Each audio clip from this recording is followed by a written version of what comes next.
Many, many congratulations to all of you who've won prizes this year. It says much of your determination, effort, and hard work. You've made your family and your school proud. I very much hope you're proud of yourselves. You should be. I'm so sorry that I can't be with you today, but it remains an enormous pleasure to be part of your day and to be asked to address you at the end of this important ceremony. I have to say, it has caused me to reflect on when I last attended a speech day in the very hall in which you are sitting.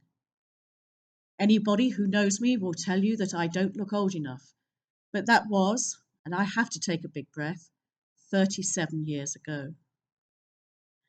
Apart from the fact that I could not at that time think of being 37 years older, little could I have expected. Indeed, I wouldn't have believed it myself if someone had predicted the future, that I would be asked to come back to address you as a High Court judge.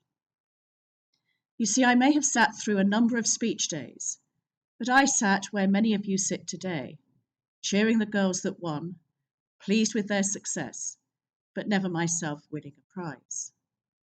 I was like, I suspect, many of you. There were some subjects I was better at than others. Those I was good at, I regret, did not involve sport or art or music. But I was pretty good at foreign languages and represented the school in a public speaking competition.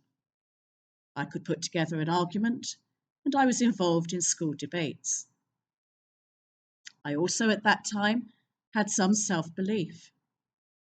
I knew from when I was quite young that I wanted to be a barrister, prosecuting and representing people who had committed criminal offences. Yes, I thought even at that time that I could do that. But getting close to the top of the profession, never in my wildest dreams. I have asked myself since, why not? Well, partly it was because of my assumptions of what a High Court judge was or had to be.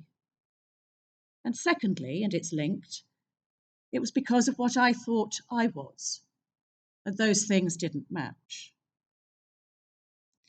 What I now know is that I had an assumption of what a High Court judge was, which was inaccurate, and I underestimated myself in measuring up to that false picture. In other words, I was in danger on a false premise of writing myself off before I started. So I want to spend a little time looking at that with you today. Not for long, I promise. I know it's been a long, if a good day. I want to share a few thoughts and something of my own experience. I realise, of course, that my journey may not be your journey, but I hope in seeing how things panned out for me, you take some encouragement for the future. If you take away only one thing from what I say today, I hope that the words "I can" become imprinted on your brains and your hearts. See, being in that film I was in as an old girl of St. Helen's had a serious message, and it's one to every single one of you here. You can. Have you ever stopped to think how much we judge others on the basis of assumption and stereotype? We do it all the time, don't we? I find myself falling sometimes into that very trap, especially about those that we see as successful. If you stand in front of a masterpiece painting, do you ever fall into the trap of thinking the artist just picked up a paintbrush and painted it before tea? If you hear a wonderful piece of music which touches your soul, do you ever think the composer just penned it before meeting his friends for dinner? It's easy, isn't it, to look at people who are successful and think they do what they do because they were always going to, somehow destined to do it, and it has come easy. We know nothing of their background, their hard work, but we make assumptions. I bet you very few of those assumptions are right.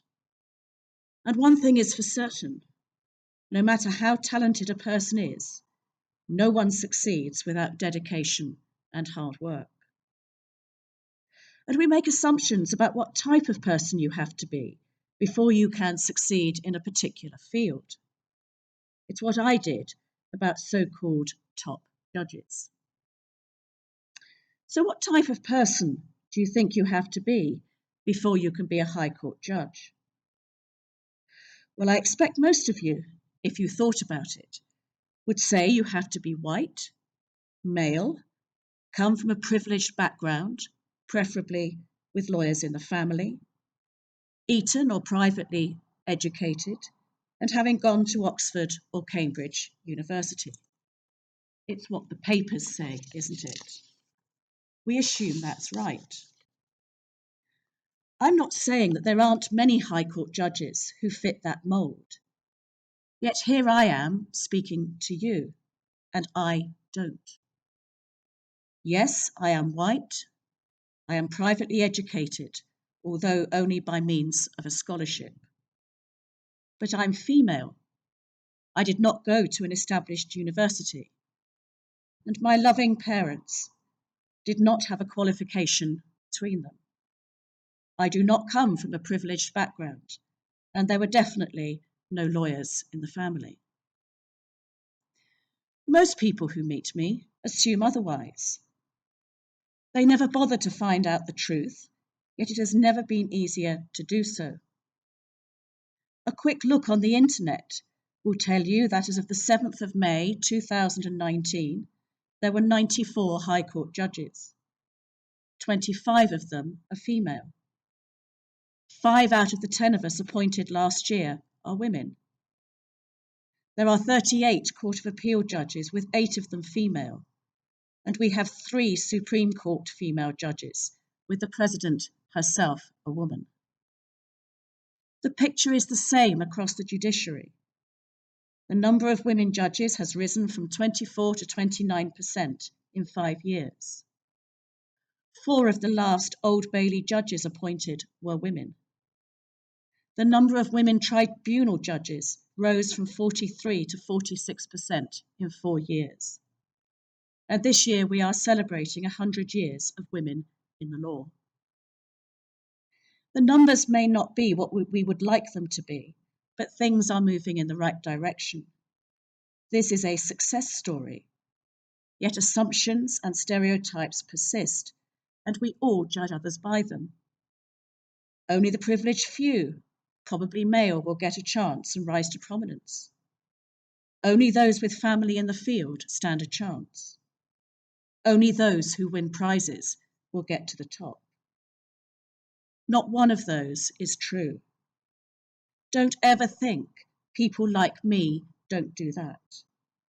Don't ever abandon your ambition to be something because you assume you won't fit. You can and you will. Research. If there is something you want to do, speak to those who know what is involved. I will always help if it is in the law.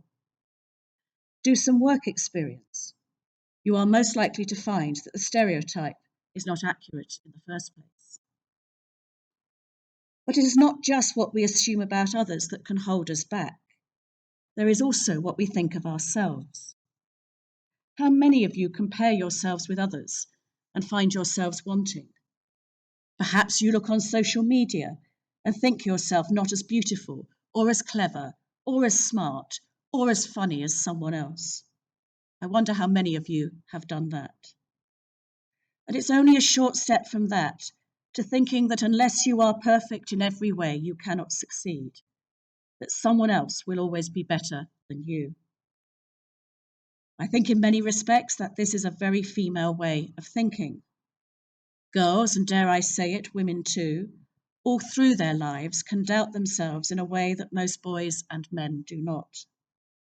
I have seen so many times when talented and able women do not apply for promotion because they think they're not yet ready when they so clearly are, and the opportunity is then lost and may never come again. Life can be tough at times, but how sad would it be if the only thing holding you back was yourself? And to illustrate just how imperfect you can be and yet succeed, I will tell you a little bit about how I, this schoolgirl who never won a prize, who is not the greatest physical beauty, nor the smartest, funniest person in the room, got to where I am today. As I have said, as a girl I wanted to be a barrister. I was lucky to get into this school, and before I took my A-levels to be offered a place to read law at the university where I wanted to go. It all seemed so straightforward until I got my A-level results, which were so poor I could not even get a place through clearing. It was my own fault. I did not work hard enough, and that is a lesson I have taken with me through my entire life. It is not a course I recommend to any of you. We live now, of course, in very different times, but I was devastated. Two of my teachers, and I'm not going to say who they were, gave me very conflicting advice. One took the view that I was clearly just not up to it. She advised me to do a secretarial course, that if I was lucky, and I quote, maybe you could get a job in a legal office somewhere. The other, against whom I debated at the school, wrote to me and told me not to lose heart.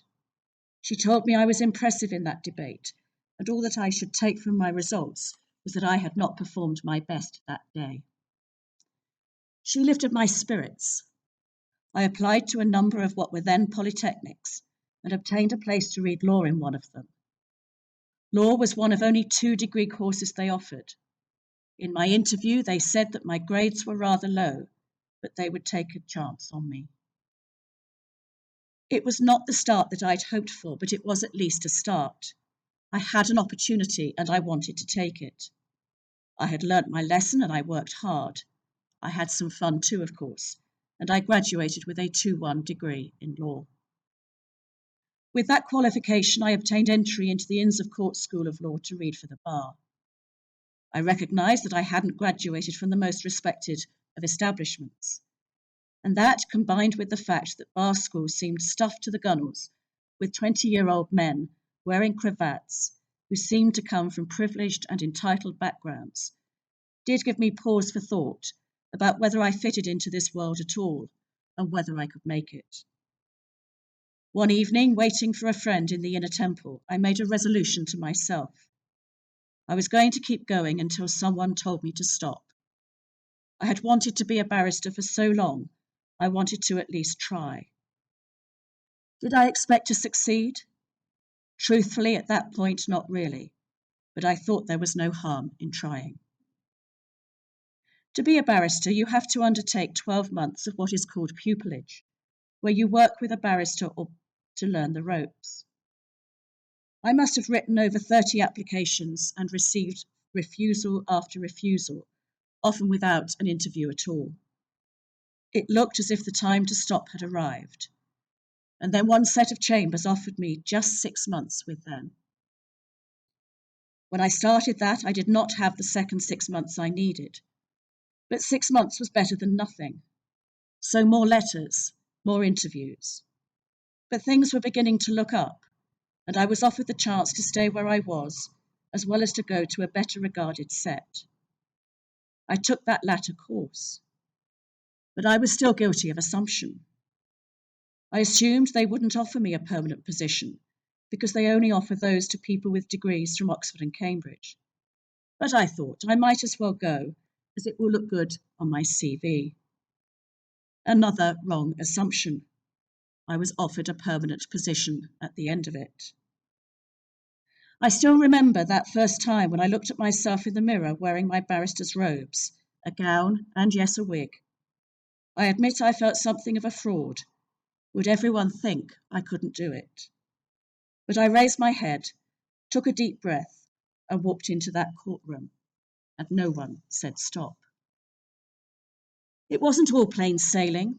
A male colleague had been offered a permanent position at the same time as me. There is no doubt that he was given better work than me at the start. Those were very different times. But opportunities started to come. People started to send me cases to do in my own name, and those cases became more serious and more interesting as time went on. In 2003, an opportunity arose to sit as a part-time judge in the Crown Court. I won't pretend that old gremlin wasn't sitting on my shoulder, whispering in my ear that I may not be good enough, not quite ready. But I applied and I got it. Again, I took a deep breath as I walked onto the bench and sat in judgment over a trial for the first time. Would anyone notice I hadn't done it before and think I couldn't do it? They didn't, and they didn't say stop. In 2008, I faced that same gremlin and asked those same questions of myself when I applied for and became a Queen's Counsel. Different robes, another deep breath required as I looked in the mirror and walked into court. In 2011, I became a full-time circuit judge, a Crown Court judge, becoming the senior judge at Reading Crown Court. And then a more senior judge urged me to apply to be a High Court judge. I'll confess I initially thought it a ridiculous suggestion. People like me, I thought, were not clever enough to do that. Or were they? Might I be able to? She certainly thought that I was. In October last year, I was appointed to the High Court bench. I can't tell you how big the breath had to be as I looked in the mirror, wearing a scarlet and fur robe for the first time. And so here I am, not the cleverest, most beautiful, funniest person in the world. Of course, imperfect, because we all are. Just at each stage, doing the best I could, and casting aside that gremlin who could be pretty loud at times, telling me I was not good enough. I still have him sometimes, but do my best to give him a bop on the nose. Did I ever dream I would be here today? I would never have dared to. But you see, no one has yet said stop. And if I can, you can. Every single one of you. Prize winners and those who have not won prizes here today alike. Work hard. Trust in yourselves and believe. The chances are they will never say stop.